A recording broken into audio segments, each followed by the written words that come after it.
Orthostatic hypotension. അതായത് ഒരാൾ കടന്നിട്ട് എണീക്കുമ്പോഴോ കസേരയിൽ ഇരുന്നിട്ട് ഒരുപാട് നേരം ഇരുന്നിട്ട് എണീക്കുമ്പോഴോ ഒരു തലചുറ്റൽ വരുന്നു. അതാണ് ഓർത്തോസ്റ്റാറ്റിക് ഹൈപ്പോടെൻഷൻ എന്ന് പറയുന്നത്. ആ തലചുറ്റൽ കുറച്ച് നിമിഷമേ കാണത്തുള്ളൂ, ഒരു 2-3 നിമിഷം കാണത്തുള്ളൂ. പക്ഷെ താഴെ വീഴത്തില്ല, ബോധക്കേടും ഉണ്ടാവത്തില്ല. ഇതാണ് ഓർത്തോസ്റ്റാറ്റിക് ഹൈപ്പോടെൻഷൻ എന്ന് പറയുന്നത്.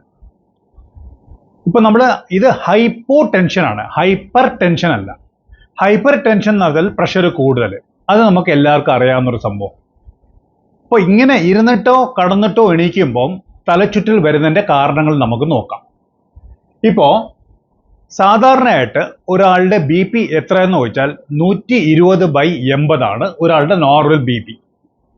കടക്കുമ്പം ബി പി കുറച്ച് കൂടുതലും നിൽക്കുമ്പം ഒരു നിമിഷത്തിനകത്ത് ബി പി കുറച്ച് കുറയും. 3 നിമിഷത്തിനകത്ത് ബി പി ഒന്ന് കുറയും, പിന്നെ സ്റ്റെബിലൈസ് ആവും. ഇത് നോർമലായിട്ട് ഉള്ളതാണ്.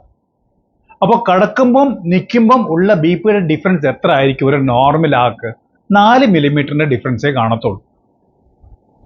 അതുപോലെ തന്നെ പൾസിൻ്റെയോ കടന്നിട്ട് എണിച്ച് നിൽക്കുവാണെങ്കിൽ 10 മുതൽ 30 പെർ മിനിറ്റ് ബീറ്റ് വരെ കൂടാൻ ചാൻസ് ഉണ്ട് നിൽക്കുമ്പോൾ. അപ്പോൾ ബി പി നിൽക്കുമ്പം കുറയും, പൾസ് റേറ്റ് കൂടും. ബി പി എത്ര കുറയും? 4 മില്ലിമീറ്റർ കുറയും. പൾസ് റേറ്റ് എത്ര കുറയും? 10 മുതൽ 30 വരെ കൂടും, സാധാരണ 10. ഇതാണ് നോർമൽ. അപ്പോൾ നമ്മൾ സാധാരണയായിട്ട് ഒരാൾ കടന്നിട്ട് എണീക്കുമ്പം എന്തൊക്കെ വ്യത്യാസങ്ങൾ വരാം ഇത് ഞാൻ പറഞ്ഞു. ബി പിയുടെ 4 മില്ലിമീറ്റർ വ്യത്യാസം, പൾസിൻ്റെ കൂടുതൽ. ആ 4 മില്ലിമീറ്റർ വ്യത്യാസം 3 മിനിറ്റിലേ കാണത്തുള്ളൂ, പിന്നെ നോർമലൈസ് ആവും. അപ്പോൾ ഈ 3 മിനിറ്റിൽ ദേഹത്ത് എന്ത് നടക്കുന്നു? ഒരാൾ എണിച്ച് നിൽക്കുമ്പം, അതും പെട്ടെന്ന് എണിച്ച് നിൽക്കുമ്പം, അല്ലെങ്കിൽ ഒരുപാട് ദിവസം റെസ്റ്റ് കഴിഞ്ഞിട്ട് എണിച്ച് നിൽക്കുമ്പം ദേഹത്തുള്ള രക്തം എല്ലാം കാലിലോട്ടായിരിക്കും പോകുന്നത്, ഗ്രാവിറ്റിയുടെ കാരണം കൊണ്ട് എണിച്ച് നിൽക്കുമ്പോൾ. ഇത് എത്ര രക്തമാണ് കാലിലോട്ട് പോകുന്നത്? 500 മുതൽ 1000 ml, അതായത് 1 ലിറ്റർ വരെ താഴെ പോകാം. ആവറേജ് 600 ml കുടിക്കും. കാലിലോട്ട് ഈ രക്തം താഴോട്ട് പോകും. താഴോട്ട് ഇത്രയും പോയാൽ അത്രയും രക്തം തലച്ചോറിൽ കുറയും.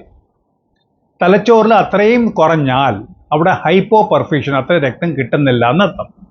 അപ്പോൾ അതിൻ്റെ ചേഞ്ചസ് വന്നിട്ടാണ് തലകറക്കം വരുന്നത്. പക്ഷെ സാധാരണ ഒരാൾക്ക് ഇങ്ങനെ വരാറില്ല, തലകറക്കം വരത്തില്ല.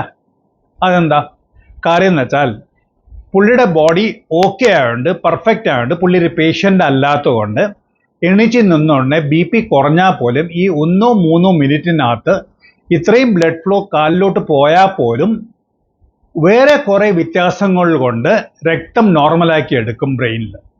ആ വേറെ കുറേ വ്യത്യാസങ്ങൾ എന്തൊക്കെയാണ്? ഒന്ന്, കഴുത്തിൽ രക്ത ഓട്ട പോകുന്ന ട്യൂബിനകത്ത് തന്നെ ബാരോ റിസപ്റ്റേഴ്സ് ഉണ്ട്.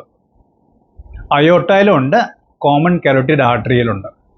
ആ ബാരോ റിസപ്റ്റേഴ്സ് സെൻസ് ചെയ്യും ബ്ലഡ് കുറവാണ്. അപ്പോൾ എന്ത് ചെയ്യും?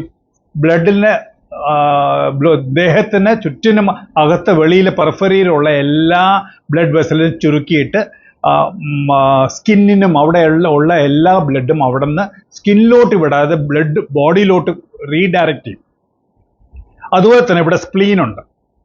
സ്പ്ലീനിൻ്റെ അവിടെയും അത് കംപ്ലീറ്റ് റീഡയറക്റ്റ് ചെയ്ത് തലച്ചോറിൻ്റെ ബ്ലഡ് നോർമലാക്കും. അപ്പോൾ തലകറക്കം വരത്തില്ല, നോർമലാക്കും. അപ്പോൾ അങ്ങനെയാണെങ്കിൽ ഓർത്തോസ്റ്റാറ്റിക് ഹൈപ്പോടെൻഷൻ ഉള്ള ആൾക്ക് എണീറ്റ് നിന്നോടനെ എന്തു പറ്റും? അവർ എണീച്ച് നിന്നോടനെ ഈ 500 മുതൽ 1000 ml വരെ താഴോട്ട് പോകുമ്പം ആ സമയത്ത് ഇവരുടെ പെട്ടെന്ന് ഉണ്ടാവുന്നുണ്ട്, 1-3 മിനിറ്റിനകത്ത് പെട്ടെന്ന് ഉണ്ടാവുന്നുണ്ട്. ഈ ബാരോ റിസപ്റ്റേഴ്സ് അത്ര റിഫ്ലക്സ് നോക്കുന്നില്ല, അപ്പം റീഡയറക്റ്റ് ചെയ്യുന്നില്ല. അപ്പോൾ ഹാർട്ടിൽ നിന്ന് എത്ര രക്തം ബ്രെയിനിലോട്ട് പോകണോ അത്രയും പമ്പിങ് ഉണ്ടാവത്തില്ല. ഹാർട്ടിൻ്റെ ഔട്ട്പുട്ട് കുറയും. ഔട്ട്പുട്ട് കുറഞ്ഞാൽ സ്വാഭാവികമായിട്ട് തലച്ചോറിൽ രക്തം കുറയും. രക്തം കുറഞ്ഞ ഉടനെ അവർക്ക് തലചുറ്റൽ പോലെ തോന്നും. ഇതെല്ലാം ഒരു 3 മിനിറ്റിനകത്ത് നടക്കും. ഇതാണ് ഓർത്തോസ്റ്റാറ്റിക് ഹൈപ്പോടെൻഷൻ ഉള്ള ആൾക്കാർക്ക് നടക്കുന്നത്. ഇപ്പം നിങ്ങൾക്ക് മനസ്സിലായി തോന്നുന്നു. ഇപ്പോൾ ഈ ഓർത്തോസ്റ്റാറ്റിക് ഹൈപ്പോടെൻഷനെ പറയണമെങ്കിൽ അതെങ്ങനെ കണ്ടുപിടിക്കും? പേഷ്യനെ കടത്തി ബി പി എടുക്കും, അത് കഴിഞ്ഞിട്ട് നിർത്തി ബി പി എടുക്കണം. ഇത് രണ്ടിൻ്റെയും വ്യത്യാസം നോക്കും. എപ്പോ? പേഷ്യന്റിന് കംപ്ലൈൻറ്റ് ഉള്ള സമയത്ത്. കംപ്ലൈൻറ്റ് ഇല്ലാത്ത സമയത്ത് പോയി നിർത്തിയോ കടത്തിയോ ഇരുത്തിയോ എടുത്തു കഴിഞ്ഞാൽ എല്ലാം നോർമലായിരിക്കും. കംപ്ലൈൻറ്റ് ഉള്ള സമയത്ത് കടത്തിയിട്ട് ബി പി എടുത്തിട്ട് നിർത്തിയിട്ട് 3 മിനിറ്റിനുള്ളിൽ ബി പി എടുക്കണം.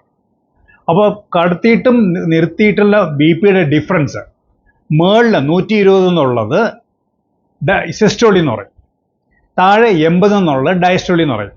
അപ്പോൾ സിസ്റ്റോളിക് ബി പി 20 മില്ലിമീറ്ററിൻ്റെ താഴെയോ ഡയസ്റ്റോളിക് ബി പി 10 മില്ലിമീറ്ററിൻ്റെ വ്യത്യാസമോ ഉണ്ടെങ്കിൽ ആ പേഷ്യൻറ്റിന് ഓർത്തോസ്റ്റാറ്റിക് ഹൈപ്പോടെൻഷൻ ഉണ്ട്. ഇത് സാധാരണ കിട്ടണമെങ്കിൽ പേഷ്യൻ്റ് കംപ്ലൈൻ്റ് ആയിട്ട് വരുന്ന സമയത്ത് വേണം എടുക്കാൻ. നല്ലപോലെ കുടിച്ച് എല്ലാം നോർമൽ എല്ലാം കഴിഞ്ഞിട്ട് ഹോസ്പിറ്റലിൽ വന്നിട്ട് ഇത് കാണിക്കാൻ വന്ന ഇന്നലെ രാത്രി വന്നതാ, ഞാൻ ഒരാഴ്ചക്ക് മുമ്പേ ഉണ്ടായിരുന്നു എന്നൊക്കെ പറഞ്ഞു കഴിഞ്ഞാൽ ആ സമയത്ത് കിട്ടത്തില്ല. കംപ്ലൈൻ്റ് ഉള്ള സമയത്ത് മാത്രമേ കിട്ടത്തുള്ളൂ. ഇതാണ് ഓർത്തോസ്റ്റാറ്റിക് ഹൈപ്പോടെൻഷൻ്റെ ഡെഫിനിഷൻ. അതും ഈ 3 മിനിറ്റിൻ്റെ ഉള്ളിൽ വരണം. ഇപ്പോൾ ഇതിൻ്റെ കാരണങ്ങൾ, ഇത് കാരണം ഒരു നോർമൽ ഫിസിയോളജിക്കൽ ചേഞ്ച് ആയിരിക്കും. പുള്ളി ഒരു പേഷ്യൻ്റ് ആയിരിക്കത്തില്ല, ഇല്ലെങ്കിൽ പുള്ളി ഒരു പേഷ്യൻ്റ് ആയിരിക്കും പെത്തോളജി. അപ്പം പെത്തോളജിക്കലിൽ 3 കാരണമായിട്ട് നമുക്ക് തിരിക്കാൻ പറ്റും. നിങ്ങൾക്ക് പെട്ടെന്ന് മനസ്സിലാവത്തക്ക രീതിയിൽ പറഞ്ഞു തരാൻ പറ്റും. അപ്പോൾ ആദ്യം ഫിസിയോളജിക്കൽ, അയാൾക്ക് ഒരു പ്രശ്നവുമില്ല എന്നാലും ഇങ്ങനെ വരുന്നുണ്ട്, അതിൻ്റെ കാരണം നോക്കാം. ഫിസിയോളജിക്കലിൽ സാധാരണ ഒരാൾ ഉപവാസം എടുക്കുകയാണെങ്കിൽ, ഫാസ്റ്റിംഗ് എടുക്കുകയാണെങ്കിൽ, ഫാസ്റ്റിംഗ് കഴിഞ്ഞിട്ടും ഫുഡ് കറക്റ്റ് കഴിക്കാൻ പറ്റുന്നില്ല. അപ്പോൾ ഫാസ്റ്റിംഗ് എടുത്തുകൊണ്ടിരിക്കുമ്പോഴോ അത് കഴിഞ്ഞിട്ടും പുള്ളിയുടെ ബോഡി വീക്ക്, ദേഹത്തിൻ്റെ വോളിയം അകത്ത് വെള്ളത്തിൻ്റെ ക്വാണ്ടിറ്റി കുറവായതുകൊണ്ട് അങ്ങനെ വരാം. ഫാസ്റ്റിംഗ് സമയം ഡീഹൈഡ്രേറ്റഡ് ആണ്, ഒരുപാട് ജോലി ചെയ്യുന്നു, ദേഹത്തും സ്വെറ്റിങ് കൂടുതലുണ്ട്, വെള്ളം കുടിക്കുന്നില്ല. ഇല്ല, പെട്ടെന്ന് വേറെ കാരണങ്ങൾ, ഇമോഷൻസ്, പെട്ടെന്ന് പുള്ളി പെട്ടെന്നൊരു സാഡ് ന്യൂസ് കേൾക്കുന്നു, എണിച്ച ഉടനെ തലറങ്ങും. ഭയങ്കര റിലേറ്റീവ്, അടുത്തുള്ള ഒരാൾ മരിച്ചു, അത് കേട്ട ഉടനെ എണിച്ചു നിന്നോണെ തലറങ്ങി താഴെ വീഴും. ഇതും ഫിസിയോളജിക്കൽ ഓർത്തോസ്റ്റാറ്റിക് ഹൈപ്പോടെൻഷനാണ്. ഇല്ലെങ്കിൽ കണ്ട് പേടിക്കുന്നു എന്തെങ്കിലും, ഇമോഷൻ ഫിയർ അല്ലാതെ പേടിയും വരാം. പേടി വന്നിട്ട് പെട്ടെന്ന് തലറങ്ങി താഴെ വീഴുന്ന ആൾക്കാരുണ്ട്. പിന്നെ ഒരുപാട് നേരം വെയിലത്ത് നിൽക്കുന്ന ആൾക്കാർ, അവർ കുറേ നേരം വെയിലത്ത് നിന്ന് കഴിഞ്ഞാൽ അവർക്ക് യൂസ്ഡപ്പ് അല്ല, അങ്ങനെ നിന്നാലും ഡീഹൈഡ്രേഷനായിട്ട് ഇതുപോലെ കുറയാനുള്ള സാധ്യതയുണ്ട്. പിന്നെ സഡൻ പെയിൻ വരുവാണെങ്കിലും വരാം, ദേഹത്ത് എന്തെങ്കിലും കാരണം കൊണ്ടൊരു പെയിൻ വരുന്നു. ചിലർ ബ്ലഡ് കണ്ട ഉടനെ, ചിലർ നീഡിൽ കണ്ട ഉടനെ, ചിലർ പ്രൊസീജിയർ ഹോസ്പിറ്റലിൽ പ്രൊസീജിയർ കണ്ടുകൊണ്ടിരിക്കും പെട്ടെന്ന് ഓർത്തോസ്റ്റാറ്റിക് ഹൈപ്പോടെൻഷനിട്ട് താഴെ വീഴാനുള്ള ചാൻസ് ഉണ്ട്. താഴെ വീഴും, പക്ഷെ ബോധക്കേടുണ്ടാവത്തില്ല, താഴെ വീഴാൻ. അത് വാസോവേഗൽ സിങ്കോപ്പി എന്ന് പറയും. ഇതെല്ലാം ഫിസിയോളജിക്കൽ ഓർത്തോസ്റ്റാറ്റിക് ഹൈപ്പോടെൻഷൻ ഉണ്ടായിട്ട് വരുന്ന ഒരു കംപ്ലീറ്റ് ബോധം പോകത്തില്ല. അവർ വിളിച്ചാൽ നമുക്ക് അവർക്കറിയാം നമ്മൾ വിളിക്കുന്നുണ്ട്, നമുക്കറിയാൻ പറ്റും. ഇത് ഫിസിയോളജിക്കൽ. ഇനി പെത്തോളജിക്കൽ ആകുമ്പോൾ എന്താണ്? ഫിസിയോളജിക്കൽ ടെമ്പററിയാണ്. അത് ആ കാരണം മാറ്റിയാൽ ഉടനെ മാറുകയും ചെയ്യും. ആ 2-3 മണിക്കൂറാകുമ്പോൾ തന്നെ മാറും, അല്ലെങ്കിൽ ഒരു അരമണിക്കൂറാകുമ്പോൾ തന്നെ മാറും. പെത്തോളജിക്കൽ ആകുമ്പം ദേഹത്ത് പ്രശ്നമുണ്ട്, അത് പെട്ടെന്ന് മാറത്തില്ല, പെർമനൻ്റ് ആണ്. അപ്പോൾ അത് കുറേ ചേഞ്ചസ് ഉണ്ടായിക്കഴിഞ്ഞു ദേഹത്ത്. അതിൽ ഏതൊക്കെയാണെന്ന് നോക്കാം. ഒന്ന്, ആദ്യത്തെ റീസൺ എൻഡോക്രൈൻ എന്ന് പറയുമ്പം തൈറോയിഡ് ഒരു കാരണമാണ്. തൈറോയിഡിൻ്റെ അളവ്, പ്രത്യേകിച്ച് അളവ് കുറയുമ്പോൾ ഇല്ലെങ്കിൽ അളവ് കൂടുമ്പോൾ, ഇതിൻ്റെ ഫ്ലക്ച്വേഷൻ ഉള്ളപ്പോഴും ഓർത്തോസ്റ്റാറ്റിക് ഹൈപ്പോടെൻഷൻ വരാം. കിഡ്നിയുടെ മുകളിൽ അഡ്രിനൽ എന്നൊരു ഗ്ലാൻഡ് ഉണ്ട്, അതിൽ പ്രശ്നം ഉണ്ടെങ്കിലും വരാം. ഇതാണ് എൻഡോക്രൈനിലെ കോമൺ റീസൺ. അതുകൂടാതെ ഓട്ടോണോമിക് സിസ്റ്റത്തിൽ പ്രശ്നം ഉണ്ടെങ്കിൽ വരാം. ഓട്ടോണോമിക് സിസ്റ്റം എന്ന് പറയുന്നത് എന്താണെന്ന് പറഞ്ഞ് മനസ്സിലാക്കാം. ദേഹത്ത് സ്വന്തമായിട്ട് കൺട്രോൾ ചെയ്യുന്ന ഒരു നെർവസ് സിസ്റ്റം ഉണ്ട്, അതാണ് ഓട്ടോണോമസ്, സ്വന്തമായിട്ട് കൺട്രോൾ ചെയ്യുന്നത്. അതേതൊക്കെയാ? നമ്മൾ ഫുഡ് കഴിച്ചു കഴിഞ്ഞാൽ ഫുഡ് വായിക്കാത്ത ഇരിക്കുന്ന വരെ ഉള്ളൂ നമ്മുടെ കൺട്രോൾ. മിഴുങ്ങി കഴിഞ്ഞാൽ നമ്മുടെ കൺട്രോളില്ല.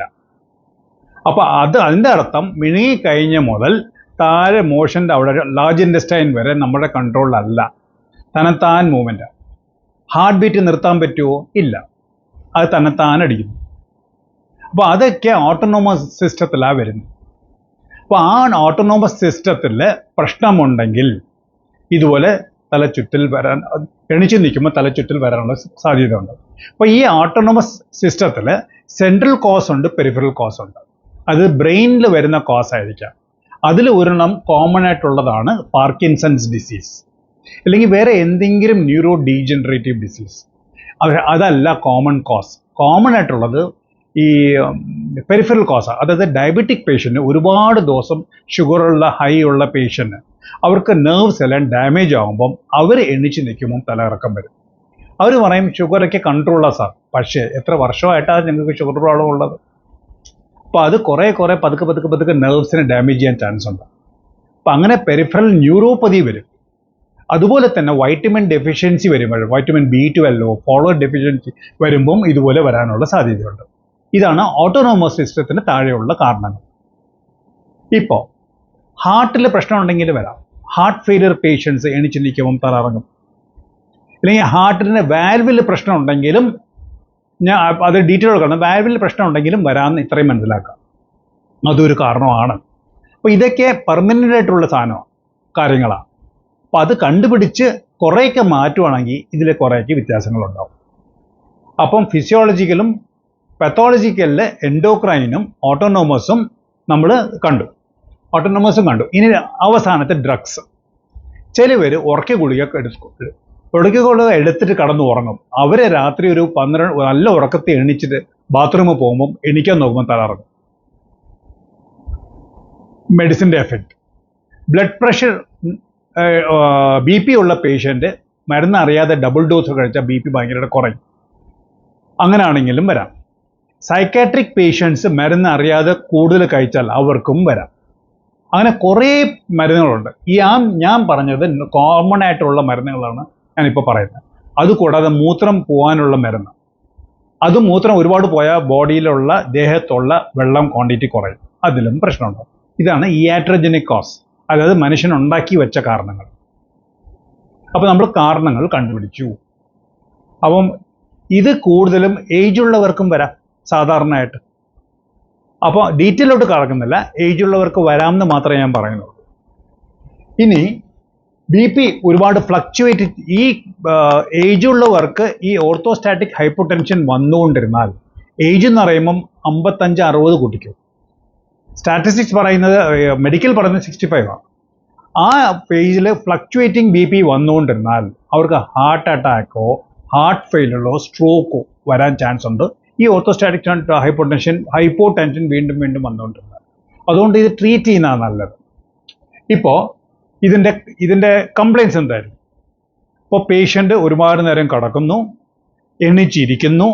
എണിച്ചിരിക്കുന്ന മുതൽ അവരുടെ കംപ്ലയിൻസ് ആദ്യം ഒരു ഹെവി ഹെഡഡ്നെസ് പോലെ പറയും, എന്തോ തലയ്ക്കകത്തൊരു ഒരു വല്ലായ്മ പോലെ. അത് കഴിഞ്ഞിട്ട് അവർ പറയും അവർക്ക് കോൺസെൻട്രേറ്റ് ചെയ്യാൻ പറ്റുന്നില്ല, കണ്ണിൽ ഒരു മങ്ങൽ പോലെ, പിന്നെ കുറച്ച് വിയർക്കും, വയറ്റിനകത്തൊരു ഉരുണ്ട് കയറ്റം പോലെ. അത് കഴിഞ്ഞിട്ട് തലകറക്കം വരും. അത് കഴിഞ്ഞിട്ട് പതുക്കെ കൊളാപ്സിങ്ങിലോട്ട് പോകുന്നതാണ്. അതിൻ്റെ ഇടയ്ക്ക് ഒരു നെഞ്ചെടുപ്പ് ചിലപ്പോൾ പറയും. ഇതാണ് എൻ്റെ സീക്വൻസ്. ഇപ്പോൾ എന്തൊക്കെ ടെസ്റ്റ് ചെയ്യണം? ഫിസിയോളജിക്കൽ ആണെങ്കിൽ പേഷ്യൻ്റ് ചെറുപ്പക്കാരായിരിക്കും, നമുക്ക് കാരണം അറിയാം, ഒരു ടെസ്റ്റിൻ്റെ ആവശ്യമില്ല.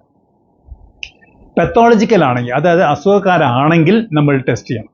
രക്തക്കുറവുണ്ടെങ്കിലും വരാം, അതുകൊണ്ട് ബ്ലഡ് ഹീമോഗ്ലോബിൻ ചെക്ക് ചെയ്യണം. സോഡിയം കുറവുണ്ടെങ്കിൽ വരാം, അപ്പോൾ സോഡിയം ടെസ്റ്റ് ചെയ്യണം. ഷുഗർ ലോ ഹൈ ആണെങ്കിൽ വരാം, തൈറോയിഡ് ഹൈ ലോ ആണെങ്കിലും വരാം. അപ്പോൾ അതിൻ്റെയൊക്കെ ടെസ്റ്റാണ് ചെയ്യേണ്ടത്. ഇപ്പോൾ ന്യൂറോ ഡീജനറേറ്റ് ഹാർട്ടിൻ്റെ ആണെങ്കിലോ ECG എടുക്കണം, ഹോൾട്ടർ മോണിറ്ററിങ് ചെയ്യണം. തൈറോയിഡിൻ്റെ ഓൾറെഡി ഞാൻ പറഞ്ഞു കഴിഞ്ഞു. ബ്രെയിനിൻ്റെ ആണെങ്കിലോ MRI എടുക്കണം. ന്യൂറോളജിസ്റ്റിനെ കണ്ട് കംപ്ലീറ്റ് ഡീറ്റെയിൽ എക്സാമിനേഷൻ ചെയ്യണം. അപ്പോൾ എന്തൊക്കെ ഇൻവെസ്റ്റിഗേഷൻ എന്ന് പറഞ്ഞു കഴിഞ്ഞു. ഇപ്പോൾ അതിൻ്റെ ട്രീറ്റ്മെൻറ്റ് എന്താണോ അതിൻ്റെ റീസൺ, ആ റീസൺ മാറ്റിക്കഴിഞ്ഞാൽ നോർമലാവും. ഫിസിയോളജിക്കൽ ആണോ, ഡോക്ടർ വേണം തന്നെയല്ല, അടുത്തുള്ള ആൾക്കാരെ തന്നെ ഹെൽപ്പ് ചെയ്ത് അവരെ നോർമലാക്കും. അതായത് ഒരുപാട് നേരം വെയിലത്ത് നിന്നു, ഭയങ്കരമായിട്ട് വിയർത്ത്, പെൺകുട്ടി താഴെ വീണു, അടുത്തുള്ള ആൾക്കാരെ പെട്ടെന്ന് വന്ന് സഹായിച്ച് വെള്ളം കൊടുത്ത് എല്ലാം കുടിച്ച് അടിച്ച് നോർമലാവും. അതിൽ ഫാസ്റ്റിംഗ് സമയത്താണ്, ഫാസ്റ്റിംഗ് മുറിച്ച് കഴിഞ്ഞ ഉടനെ അവർ ഫുഡ് നോർമലാവും. അതിന് ഡോക്ടറുടെ ആവശ്യമില്ല. പിന്നെ പേടിക്കുമ്പം അപ്പോൾ അവരങ്ങനെ ഒത്തുകയറ്റാതിരിക്കുക. പിന്നെ ഇമോഷൻസ് പതുക്കെ ന്യൂസ് പതുക്കെ പറയാം, പെട്ടെന്ന് എടുത്തുണ്ടെങ്കിൽ അത് അവർ മരിച്ചെന്ന് അവർ ക്ലോസ് ആണെന്നറിയാം, അവർ പോയി പെട്ടെന്ന് നിങ്ങൾക്ക് ഭയങ്കര ക്ലോസ് ഉള്ളത് ഇപ്പോൾ മരിച്ചെന്ന് പറഞ്ഞു കഴിഞ്ഞാൽ അവർ തല ഇറങ്ങിയതാണ്. അതുകൊണ്ട് പതുക്കെ പതുക്കെ അവരെ ഇരുത്തുക. അതുകൊണ്ട് നമ്മൾ സാഡ് ന്യൂസ് പറയുന്ന മുമ്പേ ഒരാളെ അവിടെ ഇരിക്കാൻ പറയുന്നത്. ഇരുന്നിട്ട് നമ്മൾ പതുക്കെ പതുക്കെ കോൺവെർസേഷൻ തുടങ്ങും. അപ്പോൾ ഫിസിയോളജിക്കൽ നമുക്ക് മാനേജ് ചെയ്യാൻ പറ്റും. അപ്പോൾ പ്രശ്നം ഉള്ളതോ, അനിമിയ ഉണ്ടെങ്കിൽ അനിമിയ മാറ്റുക, ഷുഗർ കൺട്രോൾ ഉണ്ടെങ്കിൽ ഷുഗർ കൺട്രോളിലാക്കുക, തൈറോയ്ഡ് കൺട്രോൾ ഇല്ലെങ്കിൽ തൈറോയ്ഡ് കൺട്രോളിലാക്കുക, ഹാർട്ട് പ്രോബ്ലം ഉണ്ടെങ്കിൽ ഹാർട്ട് ഫെയിലർ ശരിയാക്കുക, ഹാർട്ടിൻ്റെ പമ്പിങ് ശരിയല്ലെങ്കിൽ അതിൻ്റെ പമ്പിങ്ങിൻ്റെ കാർഡിയോളജിസ്റ്റിനെ കണ്ട് പമ്പിങ്ങിൻ്റെ റെഡിയാക്കുക, ദേഹത്ത് വെള്ളം കുറവുണ്ടെങ്കിൽ വെള്ളം കൂടുതൽ കൊടുക്കുക, ഡീഹൈഡ്രേഷൻ ഉണ്ടെങ്കിൽ മരുന്ന് ശരിയായിട്ട് എടുക്കുന്നില്ലെങ്കിൽ ആ മരുന്നിൻ്റെ ഡോസ് കുറയ്ക്കുക, അത് കറക്റ്റായിട്ട് എടുക്കത്തക്ക രീതിയിലുള്ള അറേഞ്ച്മെൻറ്റ് ചെയ്ത് കൊടുക്കുക. അതാണ് അതിൻ്റെ ട്രീറ്റ്മെൻറ്റ്. ഇപ്പോൾ ഇത്രയും ഞാൻ പറഞ്ഞിട്ടുണ്ട്. അപ്പോൾ ഇങ്ങനെയാണ് നമ്മൾ ഓർത്തോസ്റ്റാറ്റിക് ഹൈപ്പോടെൻഷൻ ട്രീറ്റ് ചെയ്യുന്നത്. ഇപ്പോൾ ഓർത്തോസ്റ്റാറ്റിക് ഹൈപ്പോടെൻഷൻ സാധാരണ ചിലർ പറയും ഇങ്ങനെ കുറേ ഉണ്ട് സാർ, നമുക്ക് സഹിക്കാൻ പറ്റുന്നില്ല, രാവിലെ എണീക്കുമ്പോൾ എപ്പോഴും പ്രശ്നമുണ്ടെന്ന് പറയും. അപ്പോൾ അവർക്ക് ഒരു ചെറിയൊരു ഹിൻറ്റ് തരാം. നിങ്ങൾക്ക് വീട്ടിലെത്തി എന്താ ചെയ്യേണ്ടതെന്ന് ഹിൻറ്റ് തരാം. ഉറങ്ങുമ്പം തലേണ വെച്ചേ കിടക്കാവൂ. എണീക്കുമ്പം പെട്ടെന്ന് എണീക്കരുത്. ആദ്യം എണീച്ചിരിക്കുക. ഞാനൊരു വീഡിയോ കാണിക്കാം, അപ്പം നിങ്ങൾക്ക് മനസ്സിലാവും. അപ്പോൾ ഈ വീഡിയോയിൽ പുള്ളി എണീക്കുന്നു, ഇരിക്കുന്നു, കുറച്ചേരം ഇരിക്കണം ബെഡിൽ, പിന്നെ പതുക്കെ എണീച്ച് ഇരുന്ന് ഒരു 30 സെക്കൻഡ് ഇരിക്കുന്നു എന്ന് തോന്നും. അത് കഴിഞ്ഞ് പതുക്കെ കാലെടുത്ത് താഴോട്ട് ഇടണം. കാല് താഴോട്ട് ഇട്ട് കഴിഞ്ഞ ഉടനെ കാല് ഒരുപാട് അനക്കിക്കൊണ്ടിരിക്കണം. അതും ഒരു 10-30 സെക്കൻഡ് അല്ലെങ്കിൽ 1 മിനിറ്റ് ഒന്ന് കൂട്ടിക്കും. കാല് അനക്കിക്കൊണ്ടിരിക്കണം. പിന്നെ എണീച്ച് നിൽക്കണം. കാല് അനക്കുന്നത് 30 സെക്കൻഡ് മുതൽ 1 മിനിറ്റ്. പിന്നെ എണീച്ച് നിൽക്കണം.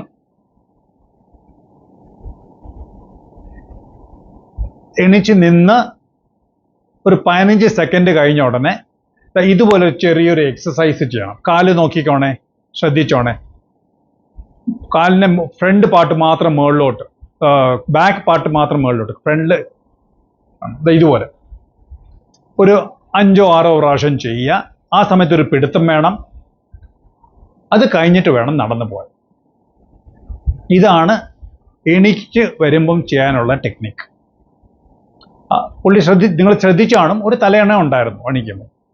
ഇതുപോലെ പതുക്കെ പതുക്കെ ചെയ്ത് നടന്നു പോവുകയാണെങ്കിൽ, ഇത് ഇത്രയും ചെയ്യുകയാണെങ്കിൽ ഈ ഓർത്തോസ്റ്റാറ്റിക് ഹൈപ്പോടെൻഷൻ നമുക്ക് ബെഡ് സൈഡിൽ തന്നെ മാനേജ് ചെയ്യാൻ പറ്റും. ഏത് ഏജ് ആണെങ്കിലും ഇത് ചെയ്യാൻ പറയണം. പക്ഷേ ആ കാല് ചെയ്യുമ്പം ഒരു പിടുത്തം വേണം, നല്ലതാണ് പിടുത്തം. അപ്പോൾ ഇതിന് കുറേ മെഡിസിൻസ് ഉണ്ട്.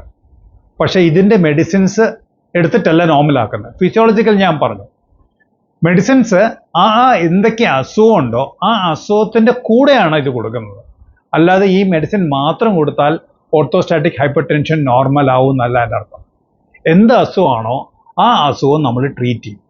ആ അസുഖം ട്രീറ്റ് ചെയ്താലേ ഇത് മാറത്തുള്ളൂ. അത് ചെയ്തിട്ടും കുറവില്ലെങ്കിൽ മാത്രമേ അതിന് കൂടെ ഈ മെഡിസിനും കൊടുക്കൂ.